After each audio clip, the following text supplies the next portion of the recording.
KBS 경복궁 오디오 가이드 조선을 걷다!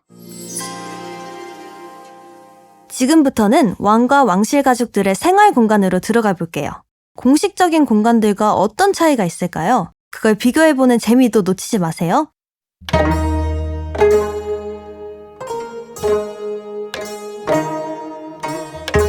하루 일과를 마친 임금은 어디에서 쉬었을까? 궁금하지 않으십니까? 바로 이곳 강령전입니다. 사극에서 보면 전하 부디 강령하시옵소서 할 때 바로 그 강령이군요. 맞습니다. 강령하다는 것이 몸이 건강하고 마음이 편안하다라는 뜻이거든요. 조선시대 왕은 바로 여기에서 휴식을 취하고 식사를 하고 잠을 자고 세자를 불러 아버지 역할도 하고 신하들과 조용히 이야기를 나눌 시간이 필요하면 바로 그런 일도 여기 강령전에서 했던 것이죠. 그런데 강령전에도 돌로 만든 작은 무대 같은 공간이 있네요? 무대라고 하면 안 되는 거죠? 옛날에 쓰이던 말들, 더구나 궁궐에서 쓰이던 옛 용어들이 사실 어려운 것들이 많습니다. 한번 듣는다고 귀에 쏙 들어오지도 않고 말이죠. 그래도 관심을 갖고 여러 번 반복하다 보면요, 익숙해지는 순간이 옵니다. 지금 미연 씨가 말한 강령전 앞에 돌로 된 넓은 공간, 월대라고 부릅니다. 근정전에서도 보셨죠? 궁궐의 중심 건물이나 주요 건물 앞에 설치한 넓고 평평한 대, 기단을 말하는 것이고요. 실제 이곳에서 왕실 가족들의 잔치를 열기도 했습니다. 그렇기 때문에 무대라고 표현한 미연 씨의 말도 어느 정도 일리가 있는 것 같아요. 어쩐지 저는 이 공간에 특히 정이 가더라고요. 그럼 춤이라도 한번? 하지만 소중한 문화유산이기 때문에 사뿐히 조심해서 올라가 보도록 하겠습니다.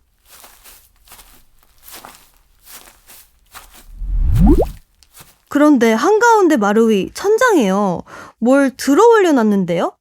설마 문짝인가요? 문짝! 맞습니다. 본래는 이 마루에 열고 닫던 문입니다.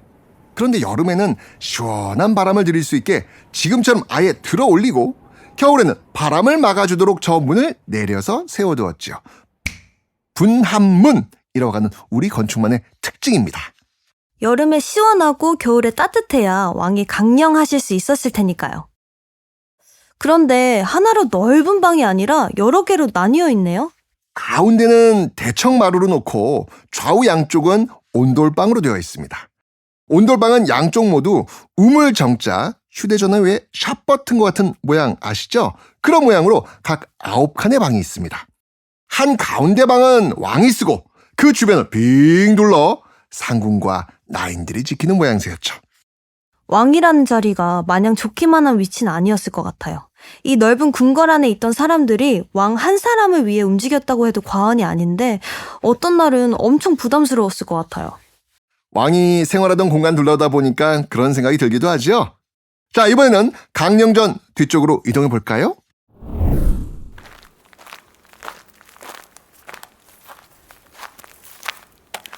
저기 왼쪽에 여기 둥근 돌이 있어요. 미연 씨가 발견한 이것! 여러분도 보이시죠? 왕의 우물! 왕의 우물인 어정입니다. 그리고 어정 뒤쪽으로 문이 나 있죠? 자, 우리 저 문 지나볼까요? 여긴 어디죠, 큰별쌤? 흠경각입니다. 하늘을 공경하고 백성들에게 때를 알려준다라는 의미가 담긴 이름이죠. 세종 때 만든 천문 관측소라고 생각하시면 되겠습니다. 조선은 농업국가잖아요. 씨를 뿌리고 거둘치기를 알아야 농사가 잘 되지 않겠습니까? 세종대왕은요, 어떻게 하면 백성들에게 정확한 때를 알려줄 수 있을까 고민하시다가 과학의 재능을 보였던 관노비 출신의 장영실을 등용합니다. 그리고 흠경각을 짓게 하고 앙부일구, 옥루, 혼이, 혼상과 같은 각종 기상 관측기구들 설치해두고 때를 연구하도록 했던 것이죠.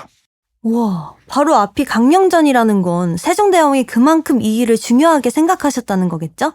맞습니다. 그래서 세종대왕이 그 많은 업적들을 남길 수 있었던 거겠죠. 쌤, 흠경각 뒤에 정각이 하나 더 있는데요? 저긴 뭔가요? 흠경각 북쪽에 있는 정각은요, 함원전입니다. 함원전 역시 세종 때 지어진 곳인데요. 불교 의식을 행하던 곳이었습니다. 경복궁 내에서 유일하게 오직 불교를 위해 지어진 공간이라고 할 수 있겠습니다. 조선이 유교를 바탕으로 건국됐고 그래서 궁궐 곳곳에 유교적 의미가 새겨져 있잖아요. 그런 곳에 불교의식을 위한 공간이 있었다는 것이 좀 의아하긴 하네요. 그렇긴 하죠. 자, 이번에는요, 흠경각과 함원전 사이에 난 문을 통해서 왕비의 공간인 교태전으로 가보시죠.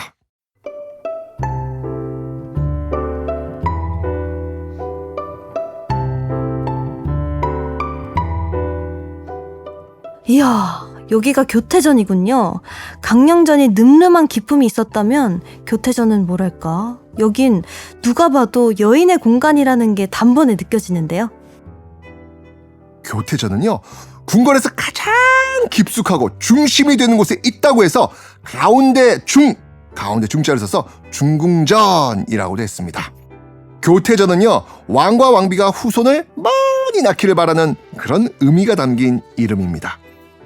자, 동쪽으로 난 문을 나가 북쪽으로 10걸음 정도만 옮기면 교태전 후원으로 연결되는 문이 있습니다. 같이 이동해 볼까요?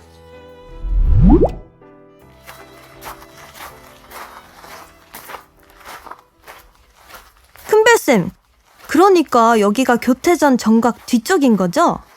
네, 이곳은 교태전에 연결된 건물인데요. 건순각이라는 곳입니다. 어떤 의미일까요? 품은 뜻을 한번 생각해 보시겠어요? 건순각? 아, 건강하게 순산? 맞습니다. 건강하게 순산하라 라는 의미입니다. 왕비가 왕자나 공주를 건강하게 순산하던 바로 그 방입니다. 건순각 북쪽으로 난 문은요, 건순문이라고 불렀는데요. 이 역시 아주 중요한 의미가 있죠. 백두산에서 시작된 기온이 백두대간을 타고 북한산 보현봉을 지나 경복궁 뒤에 있는 백악산을 타고 내려와 바로 이곳 교태전 뒤에 있는 후원에 닿는다고 봤습니다. 왕세자가 태어나는 곳이기 때문에 좋은 기운이 닿는 곳에 교태전과 건순각을 두었던 것입니다.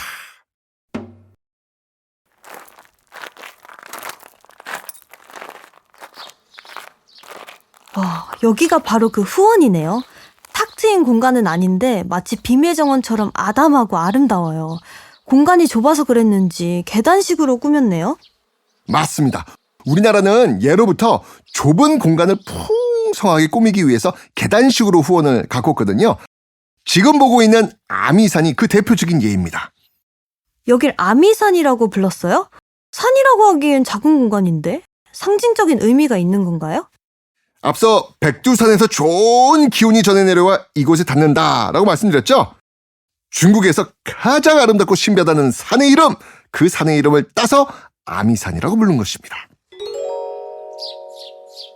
여러 나무와 풀과 꽃도 아름답지만 가장 먼저 눈에 띈 게 정원 중간에 서 있는 기둥이에요.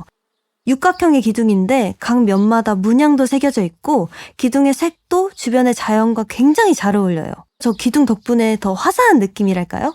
저 기둥은 대체 뭘까요? 뭘까요? 굴뚝입니다. 교태전의 굴뚝이 후원까지 연결되어 있는 거죠. 잘 보시면요, 교태전의 담장에 있는 문양과 같은 문양이 새겨져 있습니다. 저 굴뚝이 얼마나 아름다웠으면 보물로 지정이 났겠습니까? 매화, 난초, 국화, 대나무를 그린 사군자, 그리고 예로부터 장수의 상징이었던 십장생, 해, 산, 물, 돌, 구름, 소나무, 불로초, 거북, 학, 사슴이 아름다운 조화를 이루고 있지 않습니까?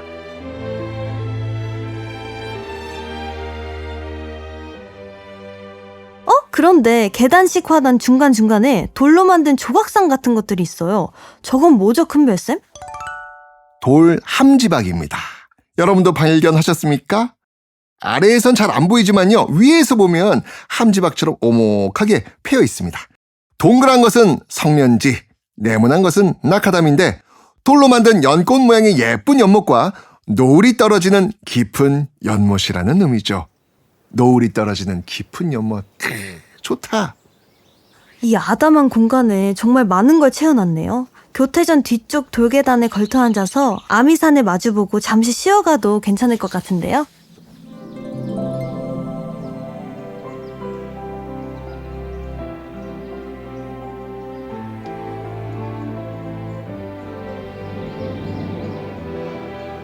사실 우리가 지금 본 강년전과 교태전은요 1995년에 복원된 겁니다. 1917년 이때가 일제강점기 때잖아요. 창덕궁에 화재가 발생했는데요. 일제가 1920년에 이걸 복원한다고 경복궁에 강령전과 교태전을 그대로 뜯어 옮겨갑니다.